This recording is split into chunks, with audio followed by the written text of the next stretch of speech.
birthday to you. Happy birthday to you. Here we go. Ngày hôm nay là sinh nhật của tôi đây, nào chúng ta hãy cùng nhau hòa trong câu ca thật say. Một năm mới, một tuổi mới lại đến với tôi, mang qua niềm vui ngập tràn tình yêu cùng những người bạn thân thương. Happy my birthday. Chào mừng sinh nhật của em, mừng ngày sinh nhật của em, mừng ngày đó em sinh ra đời cùng vì sao xa tỏa sáng. Chào mừng sinh nhật của em, mừng ngày sinh nhật của em, nào cùng hát vang câu ca này. Happy birthday to you. Oh yeah, happy birthday to you. Ngày hôm nay ta cùng vui với những điệp khúc đông đầy, cùng vỗ tay và cùng nhảy theo điệu nhạc đắm say. Happy birthday to you, cùng với bao niềm vui, cùng bao nụ cười đón mừng ngày anh ra đời. Bao nhiêu người thầm chúc bao lời, chúc anh lại có thêm một tuổi, cộng thêm nhiều niềm vui và muôn vàn những điều may mắn sẽ không còn lo toan, cùng với bao hạnh phúc ngập tràn. Yeah, happy birthday to you, check it out y'all.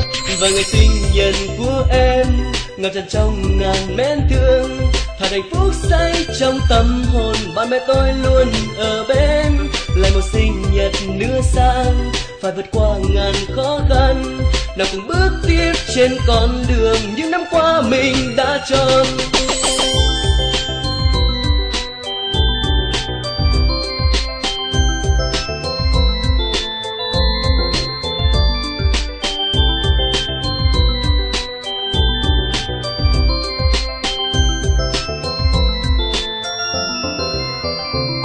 Chào mừng sinh nhật của em, mừng ngày sinh nhật của em, mừng ngày đó em sinh ra đời cùng vì sao xa tỏa sáng.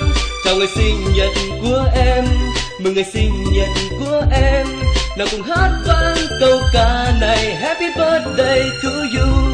Nào là nến là hoa, ôi biết bao nhiêu là món quà. Sinh nhật anh hôm nay vui quá, tất cả cùng bên nhau hát vang lên một bài ca. Tất cả cùng bên nhau như một mái nhà, lòng chúng em đều đủ. Anh vẫn cố lên nha, có chuyện gì cũng sẽ vượt qua. Anh sẽ làm nên được tất cả, vì đã có chúng em cạnh bên. Anh em mình cùng nhau đi lên, nào chung đầu cùng nhau thổi nến, để mừng sinh nhật một cái tên. Yeah, happy birthday to you. Và ngày sinh nhật của em ngập tràn trong ngàn mến thương, thật hạnh phúc say trong tâm hồn, bạn bè tôi luôn ở bên.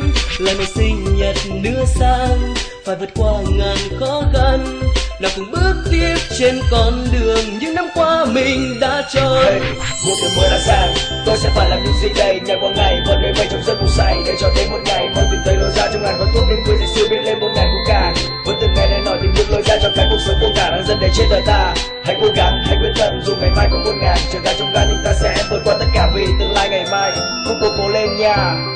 Chào mừng sinh nhật của em, mừng ngày sinh nhật của em, mừng ngày đó em sinh ra đời cùng vì sao xa tỏa sáng. Chào ngày sinh nhật của em, mừng ngày sinh nhật của em, nào cùng hát vang câu ca này. Happy birthday to you. Happy birthday to you.